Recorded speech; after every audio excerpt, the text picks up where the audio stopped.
नमस्कार विद्यार्थियों, हम पढ़ रहे थे संप्रदाय। इसमें आज पढ़ेंगे रामसनई संप्रदाय। तो रामसनई संप्रदाय को शुरू करते हैं। रामसनई संप्रदाय के संत थे, जो संस्थापक थे वो थे संत रामचरण जी, जिनका जन्म सोडा गांव में हुआ था। और सोडा गांव कहाँ है? टोंक में। ठीक है। और इनकी जो मुख्य पीठ थी वो थी शाहपुरा भीलवाड़ा। तो ये तो इनकी मुख्य पीठ है, ये इनका जन्म स्थान है। और दांतड़ा जो कि भीलवाड़ा में पड़ता है, में कृपाराम जी से दीक्षा प्राप्त करने के बाद इनका जो नाम था वो क्या रखा गया? रामचरण रखा गया। ठीक है। तो पहले इनका नाम रामचरण नहीं था। इनसे दीक्षा प्राप्त करने के बाद किससे? कृपाराम जी से। तो रामचरण जी के गुरु कौन हो गए? कृपाराम जी। और इनके उपदेश है वो अर्णव वाणी में संग्रहित है। अर्णव वाणी, इसमें ये संग्रहित है इनके उपदेश। तो इसको भी ध्यान में रखना थोड़ा। राम की पूजा करते हैं, लेकिन देखो अब ये जो रामसनई है वो निर्गुण भक्ति में आते हैं, निर्गुण विचारधारा में। तो निर्गुण विचारधारा में मूर्ति पूजा, तस्वीर की पूजा ऐसे नहीं होती है। तो फिर ये राम की पूजा कैसे करते हैं? तो इनके जो वो जिस राम का नाम लेते हैं वो दशरथ पुत्र राम नहीं है, वो निर्गुण निराकार ब्रह्म है। समझ गया? और इस संप्रदाय के अनुयायी गुलाबी वस्त्र पहनते हैं और इनके पूजा स्थल राम द्वारा कहलाते हैं, राम द्वारा कहलाते हैं। अब रामसनई संप्रदाय की 4 पीठ हैं। एक है शाहपुरा भीलवाड़ा, एक सिंथल में है, एक खेड़ापा है और एक रेण है। ठीक है। तो रेण कहाँ है? रेण है नागौर में। नागौर इधर मेड़ता साइड। और रेण नागौर में संत दरियाव जी हुए थे। ठीक है, जैतारण वाले। और ये निर्गुण निराकार ब्रह्म की क्या करते थे? उपासना। ठीक है। उसी को बोलते हैं राम, मतलब केवल राम है, ये दशरथ पुत्र राम नहीं है। अब देखो, राम हिंदू और मुस्लिम जो सांप्रदायिक सद्भावना का भी इन्होंने क्या दिया था? एक विचारधारा पेश की थी इन्होंने।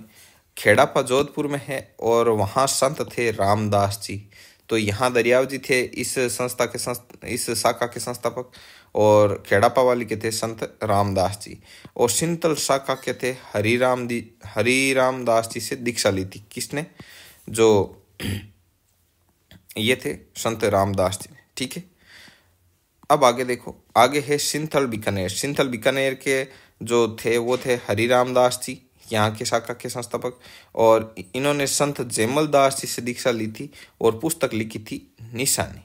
अब देखो, सिंथल के जो बीकानेर शाखा है उनके संस्थापक हरिराम दास जी थे, उन्होंने तो जैमल दास जी से शिक्षा ली।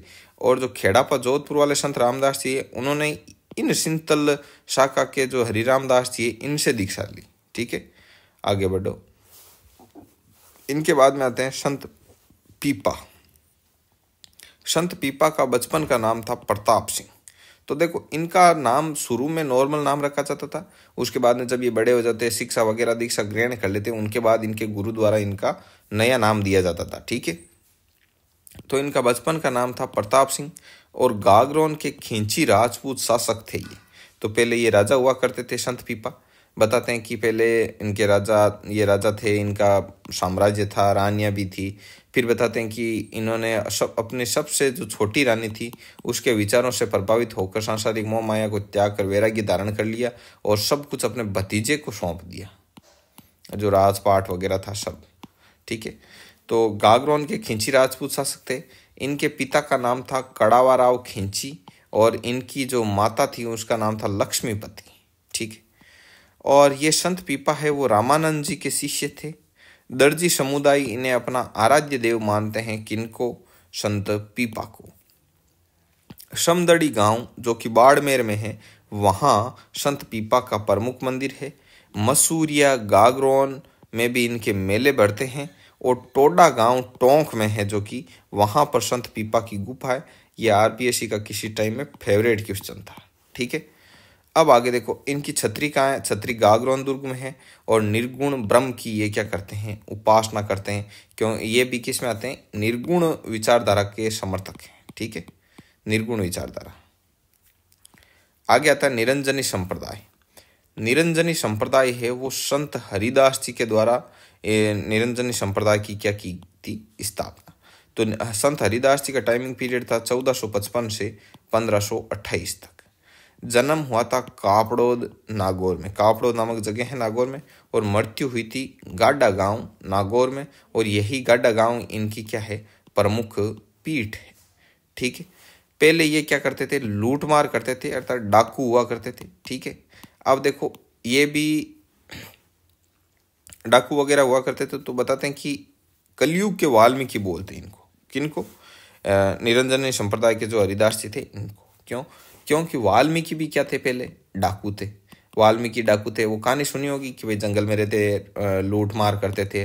तो एक बार कुछ संतों की टोली जा रही थी, पूरी पूरी मंडली, तो उनको इन्होंने कैद कर लिया। फिर संतों ने कहा देखो भाई, हम तो वैसे ही साधु संत फकीर हैं, हमारे पास है तो कुछ नहीं, लेकिन फिर भी मैं आपसे पूछता हूँ कि ये सब किसके लिए कर रहे हो? कि मैं अपने बीवी बच्चों के लिए कर रहा हूँ, सबके लिए, पूरे परिवार के लिए। क्या? तो बोले कि जो ये लूट मार कर रहे हो इससे आपको पाप लगेगा, उसके भागीदार भी होंगे क्या आपके बीवी बच्चे सभी? कि हाँ ऑब्वियसली होंगे, वाल्मीकि जी ने कहा। तो बोले कि जाओ फिर पूछ के आओ घर पे। क्या अच्छा बेवकूफ़ समझ रखा है क्या, तब तक आप चले जाओगे? कि नहीं, हमको यहाँ पर आप ऐसा करो, बांध दो। तो उसने पेड़ के बांध दिया संतों को और गए घर जाके पूछा बीवी बच्चों से।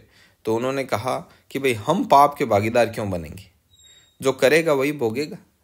तब बताते हैं कि इनका मन परिवर्तित हो गया। वापस आकर ये इन्होंने संतों को मुक्त किया, इनके चरणों में पड़े, बाद में इन्होंने वैराग्य धारण कर लिया वगैरह वगैरह। ठीक है। मृत्यु है गाडा गांव नागौर में हुई थी इनकी, और यहीं पर इनकी प्रमुख पीठ है। तो इसी प्रकार वाल्मीकि की तरह ही जो हरिदास जी थे ये भी पहले क्या करते थे, लूट मार करते थे। बाद में इनका मन परिवर्तित हो गया। पहले ये लूट मार करते थे। आगे देखो, इनका मूल नाम था हरि सिंह सांखला, और मंत्र राज प्रकाश और हरिपुरुष जी की वाणी नामक इन्होंने क्या लिखे थे, ग्रंथ लिखे थे, जिसमें इनके उपदेश हैं। ठीक है। इन्हें कलयुग के वाल्मीकि भी कहा जाता है। आगे आता है लालदासी संप्रदाय। लालदासी संप्रदाय के प्रवर्तक थे लालदास जी। जन्म हुआ था दोलीदूब गांव, जो कि अलवर में है। ठीक है। मेव जाति के ये लकड़हारे थे। लकड़हारे मतलब लकड़ियां काटने वाला। अतः अलवर व भरतपुर के मेव जाति के लोग इन्हें अधिक मानते हैं, क्योंकि ये खुद मेव जाति के लकड़हारे थे, और मेव जाति रहती है इधर अलवर और भरतपुर में, तो यहाँ पर इनको काफी माना जाता है। इनका समाधि स्थल था नगला, जो कि कहाँ है, भरतपुर में है। और संत गहन चिश्ती से इन्होंने क्या ली थी, दीक्षा ली थी, ज्ञान ग्रहण किया था, दीक्षा ली थी। लालदास जी के उपदेश वाणी नामक ग्रंथ में क्या है, संग्रहित है। तो ये ग्रंथों के नाम वगैरह थोड़े ध्यान में रखना। दारा शिको, जो कि शाहजहां का सबसे बड़ा पुत्र था, वो लालदास जी से मिलने आया था। बताते हैं कि उस समय लालदास जी से पूछा था कि भाई राजा कौन बनेगा अगला मुगल सम्राट? तो बोले कि वही बनेगा जो अपने भाइयों का वध करेगा। ठीक है। तो आपको पता ही है औरंगजेब कितना क्रूर शासक था। दारा शिको वगैरह को इन्होंने बहुत भयंकर मौत दी थी। आगे देखो, आगे है गुदड़ संप्रदाय। गुदड़ संप्रदाय है, उसके प्रवर्तक थे संत दास जी। प्रमुख गद्दी थी, जो जगह मेन मुख्य पीठ, वो है दांतड़ा, जो कि भीलवाड़ा में है। और गूदड़ी से बने ये कपड़े पहनते थे। ठीक है। तो गूदड़ी आपने सुन रखा होगा, गूदड़ा गूदड़ी किसको बोलते हैं अपने यहाँ देसी भाषा में। जैसे कपड़ों के वगैरह के जो मिला जुला कर उनको, जैसे पुराने कपड़े होते हैं उनको एक के बाद एक जोड़कर जैसे सोने का बिछोने का बनाते हैं, उसे बोलते हैं गूदड़ी। ठीक है। तो गूदड़ी से बने ये कपड़े पहनते थे। ठीक है। नवल संप्रदाय नवलदास जी ने प्रवर्तक थे इनके, जो कि हर्षोल्लाव गांव नागौर से बिलोंग करते थे। इनका मुख्य मंदिर है वो जोधपुर में है, और उपदेश कहलाते थे नवलेश्वर अनुभव वाणी। ठीक है। और अलख्य संप्रदाय के थे स्वामी लालगिरी, जो कि चूरू के थे। प्रमुख पीठ बीकानेर में है, और ग्रंथ लिखा था इन्होंने अलख स्तुति प्रकाश। ठीक है। तो बस ये चीज़ें थी आज के वीडियो में, बस इतना ही है। अब संप्रदायों का सिर्फ और सिर्फ एक वीडियो और आएगा, उसके बाद में आपके संप्रदाय हो जाएंगे कंप्लीट। उसके बाद हम मंदिर शुरू करेंगे, मुख्य मंदिर। तो मंदिरों के बारे में वगैरह के हम अध्ययन करेंगे। अब देखो, मेरी कोशिश रहती है कि आपको कम से कम समय में ज़्यादा से ज़्यादा कंटेंट दिया जाए, इसलिए हम इसको सीधा PDF में पढ़ लेते हैं। वरना मैं लालदासी संप्रदाय लिखूं, फिर बताऊं कि नीचे लिखूं प्रवर्तक थे लालदास जी, फिर ऐसे कहानी रूप में चलाऊं, तो वीडियो काफ़ी लंबा बन जाएगा, और आना कंटेंट ये कि यही है। इसलिए हम क्या करते हैं, वीडियो को छोटा बनाकर उसमें ज़्यादा से ज़्यादा कंटेंट देने का क्या करते हैं, प्रयास करते हैं। ठीक है विद्यार्थियों, तो मिलते हैं नेक्स्ट वीडियो में। तब तक के लिए जय हिंद, जय भारत।